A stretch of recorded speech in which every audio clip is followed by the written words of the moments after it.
In the streets of South Korea, the story kicks off with a low-key sense of unease, following Norman, an ex-convict with a vibe that just didn't sit right.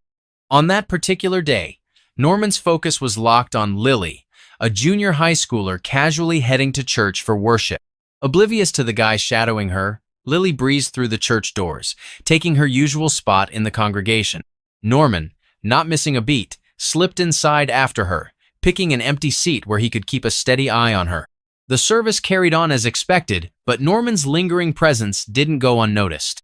As the gathering wrapped up, the church's administrator, a priest named John, stepped in for a quick chat, giving Lily the chance to slip away. Still oblivious that she had been stalked, John extended an invitation for Norman to swing by his office. In the cozy confines of his office, John got right to it, explaining that he wanted Norman to join the congregation. While Norman looked like someone with a few stories to tell, most of them probably not great, John didn't let that faze him. He handed Norman a form to fill out, snapping a quick picture of him to complete the records. Just as the photo was taken, John's phone buzzed with a call. Apologizing for the interruption, he stepped out to take it, leaving Norman to finish up. But the call wasn't just a usual church chit-chat, it was messy. On the other end was a detective John had hired to check up on his wife, Emma. Turns out, John's gut feeling was spot on. The detective confirmed what he hoped wasn't true. Emma was cheating. And the cherry on top? The guy she was sneaking around with was another priest, someone John knew all too well. When John returned, Norman was already on his feet, ready to head out. He mentioned having other stuff to do, and John, ever the polite one, offered to help him with his shoes. That's when John spotted the ankle monitor peeking out from under Norman's pants. The realization hit quick. Norman wasn't just some random guy. He was under house arrest, stuck in the system's watchful eye. Later that evening, John and Emma drove home together. The tension in the car so thick, you could cut it with a knife. John kept quiet about what he'd learned. He wasn't ready to open that can of worms just yet. Along the way, they stopped at the construction site of a flashy new church. Emma, ever hopeful, mentioned how amazing it would be if John could lead the congregation there. He nodded along, letting her dream, even as his own thoughts ran wild. After dropping Emma off at home, John headed to the central church to meet with the head of the priest association. He hoped to secure the leadership position at the new church, but those hopes came crashing down when he learned that Chris, the head priest's own biological son, had already been chosen, and if that wasn't bad enough, Chris was also the guy Emma had been seeing on the side. As John left the building, his bad day got even worse. Right there, standing in his path, was Chris, cool as ever. Chris greeted John with a smile, his attitude so casual it was almost insulting. John, channeling every ounce of self-control, kept his composure, offering a polite nod before Chris walked away. That night, John knelt at the altar in his church, his prayers overflowing with raw emotion. He poured his heart out to God, asking for direction amidst the chaos of his life. Tears streamed freely as he laid everything bare, his desire to lead the new church, his wife's betrayal, and the uncertainty weighing him down. Then came another call, this time from Emma. Her voice was shaky, the panic palpable as she explained that their son hadn't come home. With kidnappings all over the news lately, her fears hit hard. John promised to search for their son, but as the call ended, his eyes landed on Norman's photograph, still sitting on the printer. The image, blurred and streaked by raindrops, had taken on an eerie, almost demonic appearance. A chill ran down John's spine. Something didn't feel right, and his suspicion of Norman grew stronger by the second. Determined to act, John drove to Norman's listed address and parked at a safe distance. From his vantage point, he watched Norman load a shovel and other suspicious tools into his van. The sight sent John's mind racing, his gut screaming that something was off. He called the cops, hoping they'd jump into action, but they only asked for more details. Feeling like he was getting the runaround, John knew he had to take things into his own hands. Norman noticed John's car. John quickly ducked down, holding his breath as he tried to stay out of sight. Once Norman drove off, John followed, trailing him deep into the woods as rain poured down in heavy sheets. The forest path was narrow and dark, adding to the already intense atmosphere. Suddenly, Norman's car pulled up behind him, forcing John to stop. Norman approached John's window, tapping on the glass with an unsettling calmness. John froze, refusing to roll it down or engage. When Norman eventually walked back to his car, John seized the moment, stepping out to check Norman's van. But the search revealed nothing, not a single clue about his son's whereabouts. Then John noticed something chilling. Norman's ankle monitor was gone, discarded like it had never been there in the first place. Thinking he had made a mistake, John quickly hurried back to his car, intending to leave Norman behind and move on. But before he could drive off, Norman caught up to him, his approach tense and confrontational. A struggle broke out, with Norman throwing the first move. John, though determined, was outmatched, his attempts to defend himself falling short against Norman's strength. Just as Norman was about to make his next move, fumbling to remove his coat in the pouring rain, he lost his balance, slipping and falling backward. His head hit a jagged rock with a sickening thud, and the impact claimed his life instantly. John froze, panic spreading through his body as he stared at the lifeless form of Norman. The realization of what had just happened began to sink in, when his phone suddenly rang. It was Emma, calling to tell him their son had returned home safely. Her tone carried relief, as she explained that their son had been invited to his friend's house after school when no one came to pick him up. The news, while comforting, shook John to his core. He had accused Norman of kidnapping and had taken part in a confrontation that ended in his death, all for nothing. Norman had been innocent, and now his death was in vain. As John sat in the driver's seat, trying to process the chaos swirling in his mind, a flash of lightning illuminated the cliffside ahead. For a moment, he thought he could see the face of Jesus, carved in the rock by the interplay of shadows and light. The sight filled him with both terror and wonder, leading him to believe it was a divine revelation. Convinced that God had sent him to punish Norman, John decided to dispose of the body, hauling it to the edge of the cliff and letting it plunge into the abyss below. The next morning at the police station, a detective named Kate stepped into the spotlight. Her hardened demeanor carried years of grief. Norman had once kidnapped her younger sister, though she had been rescued in the end. But the scars of the ordeal never healed. Kate's sister, deeply traumatized by the experience, later fell into depression and ended her own life, leaving Kate haunted by guilt. Night after night, the memory of her sister's suffering tormented her, leaving her determined to bring Norman to justice. As reports of Norman's suspected involvement in a new kidnapping case surfaced, the police chief called a meeting. A young girl named Lily had gone missing, and Norman, given his history, was the prime suspect. The chief recounted Norman's past, painting a picture of a man who had endured a violent childhood, the echoes of which had shaped him into what he had become. With the gravity of the situation hanging over them, the team set out to investigate, Kate leading the charge. Kate and her colleagues went to Norman's residence, only to find it empty. From there, Kate retraced Norman's steps, following leads that eventually led her to the church he had visited the previous day. Meeting with John, Kate asked him for information about his encounter with Norman. John, though visibly nervous, kept his composure, calmly sharing the details of their interaction but carefully omitting what had happened in the forest. As Kate and her team searched the premises, they found a pair of shoes caked in dirt, a detail that raised suspicions. Kate, perceptive and sharp, felt that John was hiding something, though she had no evidence to act on it. John, for his part, struggled to mask his guilt, his demeanor growing more tense as Kate looked around his office. After the detectives left, John, consumed by guilt over both the accidental killing of Norman and his lies to the police, decided to confide in the head priest. His plan was to confess everything and then turn himself in. But before he could speak, the head priest began confiding in John, sharing his own burden.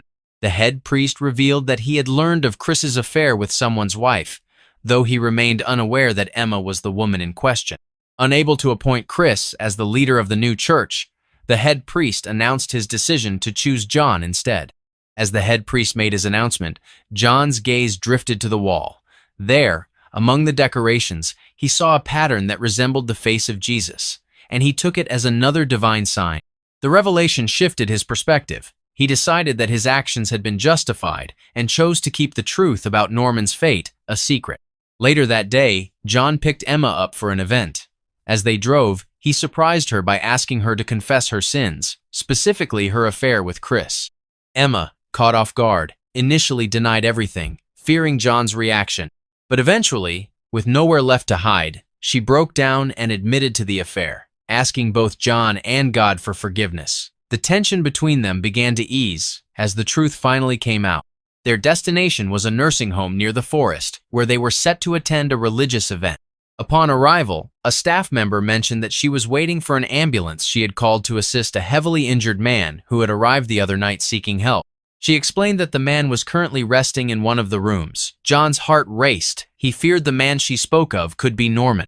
When John entered the room, the shocking truth hit him like a ton of bricks. Sleeping there, alive and breathing, was Norman. Somehow, against all odds, he had survived.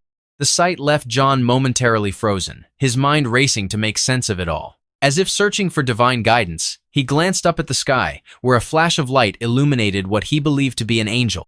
To John, this was no coincidence. It had to be another sign from God. Convinced that he was being guided, he came to the conclusion that Norman's recovery wasn't meant to lead him to better treatment.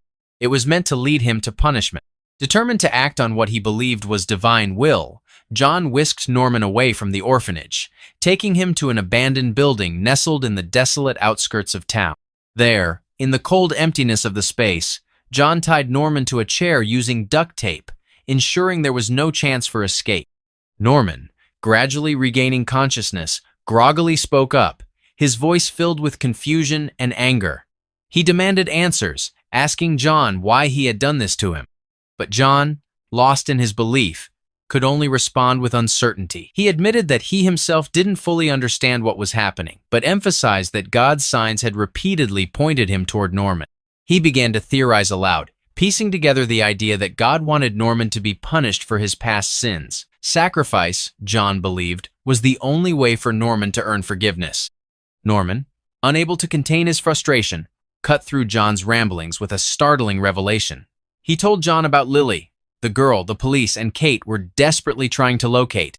She was still alive, Norman claimed, but if John killed him, her location would be lost forever. Her death would become inevitable, as Norman was the only person who knew where she was being held. The words stopped John in his tracks, his grip on the situation wavering. Reluctantly, John decided to postpone the execution, intent on first confirming whether Lily was truly alive. Later, as John was descending the stairs inside the building, he slipped, catching himself just before falling. In that moment, his eyes landed on a random number scrawled on the wall, a peculiar sight that stuck with him. Feeling it was another divine sign, John abandoned the building and returned to his church to lead the evening service. Drawing inspiration from the number, he used it to find a chapter and verse in the Bible to read during the service, convinced that it held greater meaning. Meanwhile, Kate, ever determined to uncover the truth, secretly inspected John's car to confirm her suspicions. Her sharp instincts paid off. She found traces of soil stuck to the tires. This particular type of soil was unique to a specific plot of land on the city's outskirts, further narrowing her search. Armed with this information, Kate made her way to the abandoned building. Upon arrival, she noticed fresh tire marks in the dirt, solidifying her belief that John had been there recently. As she explored the space, she stumbled upon Norman, still tied to the chair. Drawing her gun, Kate demanded answers, forcing Norman to reveal where Lily was being kept. But before Norman could respond, John appeared from behind and struck Kate with a shovel, knocking her unconscious. When Kate eventually regained consciousness, she found herself bound to a chair, now seated alongside Norman. John stood before them, his belief in divine guidance unwavering. He revealed his plan. It was time for Norman's sacrifice. To cover his tracks, he intended to stage Kate's involvement, making it appear as though she had shot Norman before falling from the building during a struggle. Kate, panicked and desperate, begged John to reconsider, arguing that Norman's death would ensure Lily was never found. But John, convinced that Lily was already dead, refused to listen. In his mind, Norman's death was necessary, not for saving lives, but for fulfilling God's will. Norman, aware of the stakes, chose to provoke John, pushing him further into his misguided resolve. Kate took advantage of the distraction, using it to headbutt John and break free from her restraints. A tense struggle ensued, during which Kate managed to handcuff John. But as the chaos reached its peak, Norman was dragged by a ladder and nearly fell from the building. In a desperate bid to save him, Kate grabbed the tape tied around Norman's legs, holding on with all her strength. At that critical moment, Norman gave her a cryptic clue about Lily's location. He muttered something about a one-eyed monster. But before he could elaborate further, Kate's grip faltered. Unable to hold on any longer, Norman fell to his demise, his secrets lost with him. Soon after, the police arrived, arresting John and retrieving Norman's body. As John was led to the patrol car, his demeanor remained calm, even serene. With a faint smile, he carried himself as if he had done the right thing, convinced that his actions had been justified in the eyes of God. At the police station, John sat comfortably, sipping tea in the interrogation room. His demeanor was unnervingly calm, as if he truly believed he'd acted according to God's will. There wasn't the slightest trace of guilt in his expression. To him, everything he had done, every choice, every action, had been righteous. Lily, he believed, was dead, and her death was part of the divine plan. Kate, however, couldn't shake the unsettling contradictions in John's story. Frustrated and curious, she decided to consult a psychiatrist who had previously examined both John and Norman. When she sat down with the doctor, the conversation quickly revealed alarming truths about John's mental state. The psychiatrist explained that John suffered from a psychological phenomenon called pareidolia, a condition where one perceives patterns, objects, or meanings that don't actually exist. Paired with this was apophenia, a mental illness characterized by the tendency to see connections or relationships between unrelated events. The doctor laid it out plainly. What John had believed were divine signs and revelations from God were nothing more than visual illusions conjured by his own mind. His faith, while genuine, had been warped by his mental condition, causing him to misinterpret random occurrences as cosmic messages. It was a chilling explanation, one that made Kate even more determined to unravel the truth. Switching gears, Kate asked about Norman. She wanted to understand his motive and the life that had driven him down such a dark path. The psychiatrist's tone shifted as he described Norman's tragic history. As a child, Norman had suffered severe abuse at the hands of his mother and stepfather. Nearly every day, he had been locked in the attic of their old house, a suffocating space with a single window. The trauma had carved deep scars into Norman's psyche, shaping him into the man he had become. Hearing this, Kate couldn't help but recall Norman's cryptic words before his death. He had mentioned a one-eyed monster, and suddenly, the meaning became clear. She flipped through Norman's notes and found a drawing of an attic with a single window staring out like a watchful eye. The one-eyed monster was the very place where his nightmares had begun. Realizing the significance of this clue, Kate immediately began searching for a house that matched the description. Given its old and uncommon architectural style, it didn't take long to locate the property. Enlisting the help of her fellow detectives, Kate made her way to the site. Meanwhile, far away, the truth about Lily's fate was revealed. She was alive, tied up in the attic of an abandoned house that was set to be demolished. Time was critical. Kate raced to the house, her heart pounding as she fought against the clock. When she arrived, she found Lily just in time, freeing her moments before the building could claim her life. The relief was palpable. Lily was safe. Days later, after ensuring Lily was recovering, Kate visited John in prison. Sitting across from him, she observed the same unsettling calm in his demeanor. John, ever steadfast in his beliefs, asked her whether Lily's body had been found. There was no hesitation in his question. He was utterly convinced of her death, as if it were a truth written in stone. Kate, however, had different news. She revealed that Lily was not only alive but had been saved. John's reaction was immediate and incredulous. He refused to believe her, dismissing the revelation outright. For him, God's signs were irrefutable. The idea that Lily had survived contradicted everything he thought he understood about the divine will. Kate's words were futile against John's unwavering faith. As the psychiatrist had explained, John's perception of reality had been deeply affected by his mental illness. To him, everything he had seen, the lightning-lit cliff, the decorations resembling Jesus, the cloud, was proof of a higher calling. And despite the truth laid bare before him, John remained steadfast, trapped in a mind warped by illusion.